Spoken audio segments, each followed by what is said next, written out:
Kapolri Jenderal Listio Sigit Prabowo mengakui kecolongan dengan kasus pembunuhan Vina dan Eki yang belum tuntas. Ia mengatakan seharusnya kasus itu diselesaikan dengan mengedepankan penyelidikan berbasis scientific crime investigation.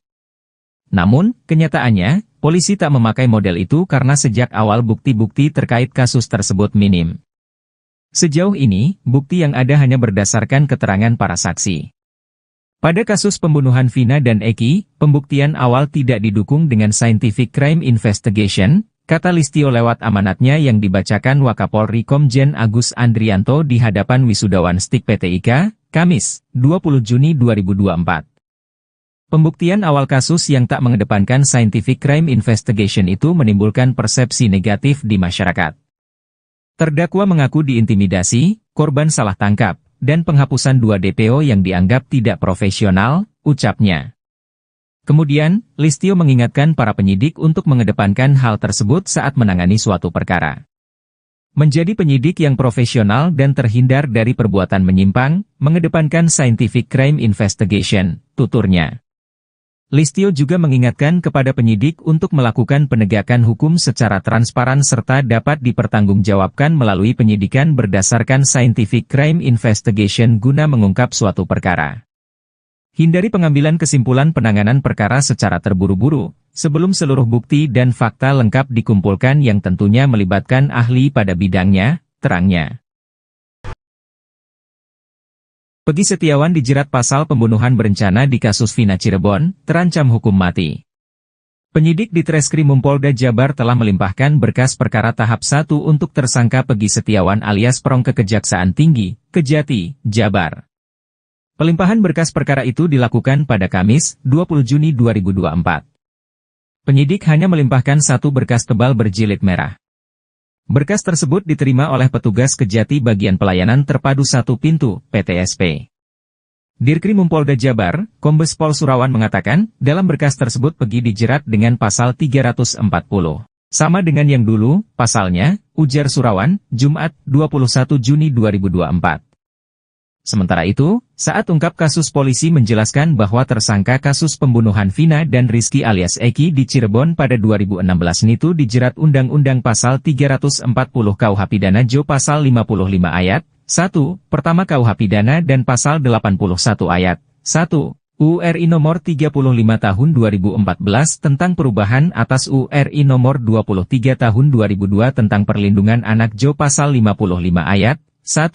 Pertama KUH pidana dengan ancaman pidana mati, seumur hidup dan paling lama 20 tahun 16. Sebelumnya, Jaksa Penuntut Umum, JPU, Kejaksaan Tinggi, Kejati, Jabar, bakal melakukan penelitian selama 2 pekan, terhadap berkas perkara tahap 1 Pegi Setiawan alias Perong yang dilimpahkan Polda Jabar. Kami Kejati Jabar barusan menerima berkas tahap 1 atas nama tersangka PS. Setelah menerima berkas tersebut Jaksa akan melakukan penelitian berkas perkara selama 14 hari sesuai KUHP, dan dalam waktu 7 hari Jaksa akan memberikan sikap terhadap berkas perkara yang dikirim tadi, ujar Kasipenkum Kejati Jabar, Nur Sri Cahyawijaya. Menurutnya, dalam perkara ini total ada 6 jaksa penuntut umum yang akan melakukan penelitian terhadap berkas Pegi Setiawan. Sesuai pemberitahuan lalu jaksa yang menangani sebanyak 6 orang. Tidak ada penambahan, jaksa yang menangani sudah sesuai, katanya.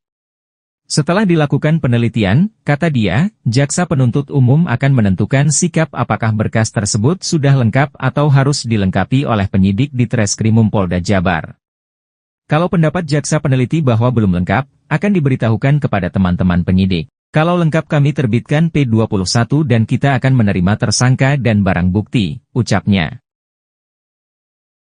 Berkas perkara tahap 1 untuk tersangka Pegi Setiawan alias Perong, telah dilimpahkan penyidik di Treskrimum Polda Jabar ke Kejaksaan Tinggi, Kejati, Jabar. Pelimpahan dilakukan pada Kamis 21 Juni 2024. Penyidik hanya melimpahkan 1 berkas tebal berjilid merah.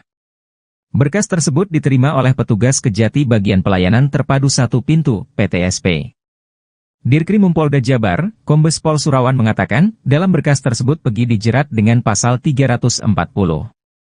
Sementara itu, saat ungkap kasus polisi menjelaskan bahwa tersangka kasus pembunuhan Vina dan Rizky alias Eki di Cirebon pada 2016 itu dijerat Undang-Undang Pasal 340 KUH Pidana Jo Pasal 55 Ayat 1, Pertama KUH Pidana dan Pasal 81 Ayat 1, URI Nomor 35 Tahun 2014 tentang perubahan atas URI Nomor 23 Tahun 2002 tentang Perlindungan Anak Jo Pasal 55 Ayat 1, Pertama KUH Pidana dengan ancaman pidana mati, seumur hidup dan paling lama 20 tahun 16. Sebelumnya, Jaksa Penuntut Umum, JPU, Kejaksaan Tinggi, Kejati, Jabar, bakal melakukan penelitian selama 2 pekan, terhadap berkas perkara tahap 1 Pegi Setiawan alias Perong yang dilimpahkan Polda Jabar. Menurutnya, dalam perkara ini total ada 6 jaksa penuntut umum yang akan melakukan penelitian terhadap berkas Pegi Setiawan. Setelah dilakukan penelitian, kata dia, jaksa penuntut umum akan menentukan sikap apakah berkas tersebut sudah lengkap atau harus dilengkapi oleh penyidik di Treskrimum Polda Jabar.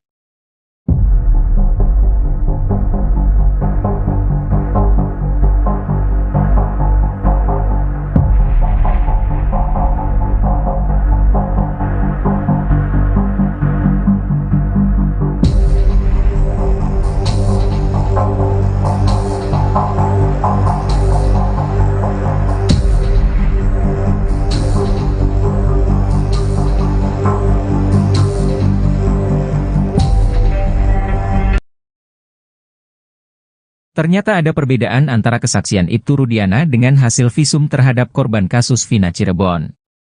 Perbedaan itu terkait kondisi jenazah Muhammad Rizky Rudiana alias Eki. Terbaru, Kepala Divisi Humas Polri Irjen Sandi Nugroho mengungkap hasil visum Vina dan Eki, Kamis, 20 Juni 2024. Sandi menuturkan, Vina dan Eki mengalami luka yang cukup parah, di mana leher hingga rahangnya patah. Selain itu, ia juga menyebut terdapat luka akibat senjata tajam di jasad Vina dan Eki. Di samping itu, Sandi juga menyatakan hasil pemeriksaan terhadap Ibtu Rudiana tidak bersalah. Hal itu berdasarkan pemeriksaan yang dilakukan oleh Propam dan Irwasum Polri. Majelis Hakim mengungkap kondisi putranya pada 27 Agustus 2016 lalu. Setelah mendapat kabar bahwa Eki kecelakaan, Ibtu Rudiana langsung mengecek ke Rumah Sakit Gunung Jati. Ibtu Rudiana mengatakan bahwa kondisi kepala Eki saat itu alami luka parah dan gigi bagian depannya habis. Melihat kondisi itu, Ibtu Rudiana pun menilai ada yang janggal. Namun meski curiga, Ibtu Rudiana nyatanya tidak melakukan otopsi terhadap jasad sang anak. Rupanya soal kesaksian Ibtu Rudiana itu, hasilnya berbeda dengan pemeriksaan dokter di RS Gunung Jati. Perbedaan itu tampak pada kondisi gigi Eki saat ditemukan di flyover Talun. Adalah Dr. Rahma Tiaranita yang pada malam itu bertugas memeriksa jenazah Eki di kamar jenazah. Pada pernyataannya di persidangan, Dr. Rahma menjelaskan bahwa kondisi gigi geligi pada jasad Eki berjumlah gigi 31. Namun Dr. Rahma Tiaranita tidak menjelaskan kalau gigi bagian depan Eki habis. Keterangan dari Rahma itu sama dengan hasil visum yang dilakukan dokter forensi saat melakukan ekshumasi terhadap jenazah Eki. Kapolri Jenderal Listio Sigit Prabowo mengakui kecolongan dengan kasus pembunuhan Vina dan Eki yang belum tuntas. Ia mengatakan seharusnya kasus itu diselesaikan dengan mengedepankan penyelidikan berbasis scientific crime investigation. Namun, kenyataannya, polisi tak memakai model itu karena sejak awal bukti-bukti terkait kasus tersebut minim. Sejauh ini, bukti yang ada hanya berdasarkan keterangan para saksi. Pada kasus pembunuhan Vina dan Eki, pembuktian awal tidak didukung dengan scientific crime investigation, kata Listio lewat amanatnya yang dibacakan Wakapolri Komjen Agus Andrianto di hadapan wisudawan STIK PT IKA, Kamis, 20 Juni 2024. Pembuktian awal kasus yang tak mengedepankan scientific crime investigation itu menimbulkan persepsi negatif di masyarakat. Terdakwa mengaku diintimidasi, korban salah tangkap, dan penghapusan 2 DPO yang dianggap tidak profesional, ucapnya. Kemudian, Listio mengingatkan para penyidik untuk mengedepankan hal tersebut saat menangani suatu perkara. Menjadi penyidik yang profesional dan terhindar dari perbuatan menyimpang, mengedepankan scientific crime investigation, tuturnya.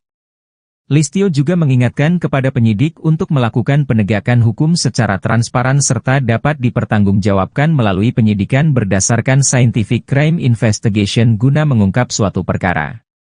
Hindari pengambilan kesimpulan penanganan perkara secara terburu-buru, sebelum seluruh bukti dan fakta lengkap dikumpulkan yang tentunya melibatkan ahli pada bidangnya, terangnya. Peggy Setiawan dijerat pasal pembunuhan berencana di kasus Vina Cirebon, terancam hukum mati. Penyidik di Treskrimum Polda Jabar telah melimpahkan berkas perkara tahap 1 untuk tersangka Peggy Setiawan alias Prong ke Kejaksaan Tinggi, Kejati, Jabar. Pelimpahan berkas perkara itu dilakukan pada Kamis, 20 Juni 2024. Penyidik hanya melimpahkan satu berkas tebal berjilid merah. Berkas tersebut diterima oleh petugas Kejati Bagian Pelayanan Terpadu Satu Pintu, PTSP. Dirkrimum Polda Jabar, Kombes Pol Surawan mengatakan, dalam berkas tersebut Peggy dijerat dengan pasal 340. Sama dengan yang dulu, pasalnya, ujar Surawan, Jumat, 21 Juni 2024.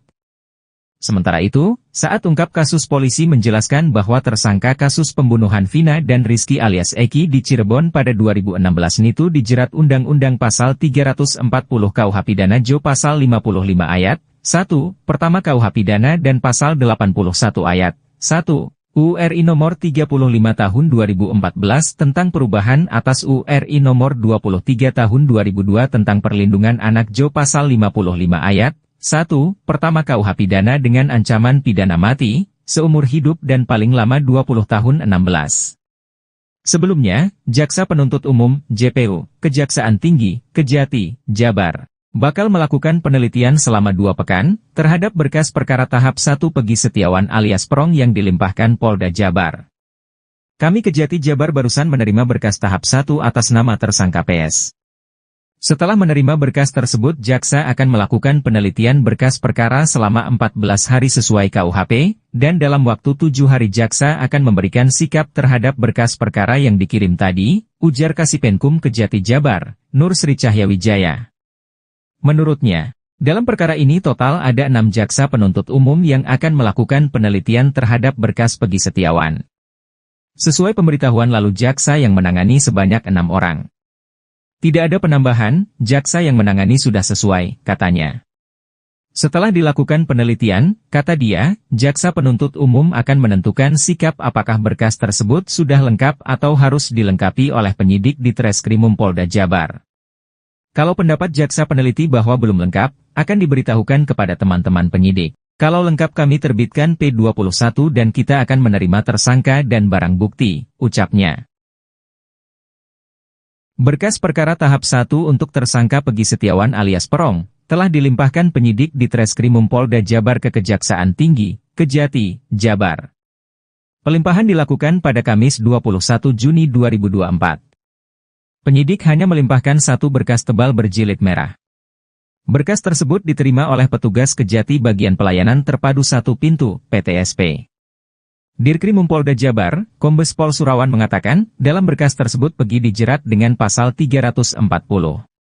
Sementara itu, saat ungkap kasus polisi menjelaskan bahwa tersangka kasus pembunuhan Vina dan Rizky alias Eki di Cirebon pada 2016 itu dijerat Undang-Undang Pasal 340 KUH Pidana Jo Pasal 55 Ayat 1, Pertama KUH Pidana dan Pasal 81 Ayat 1. URI Nomor 35 Tahun 2014 tentang perubahan atas URI Nomor 23 Tahun 2002 tentang Perlindungan Anak Jo Pasal 55 Ayat 1, Pertama KUH pidana dengan ancaman pidana mati, seumur hidup dan paling lama 20 tahun 16.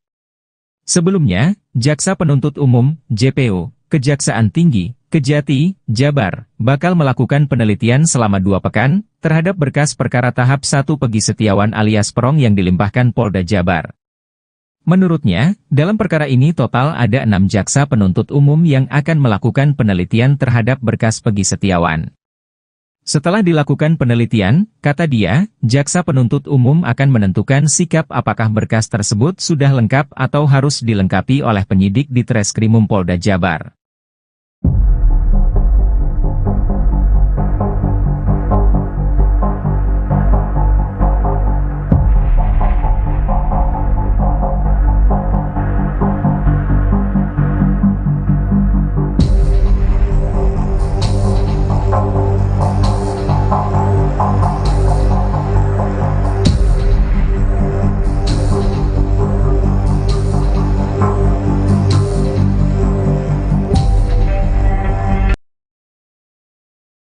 Ternyata ada perbedaan antara kesaksian Ibtu Rudiana dengan hasil visum terhadap korban kasus Vina Cirebon.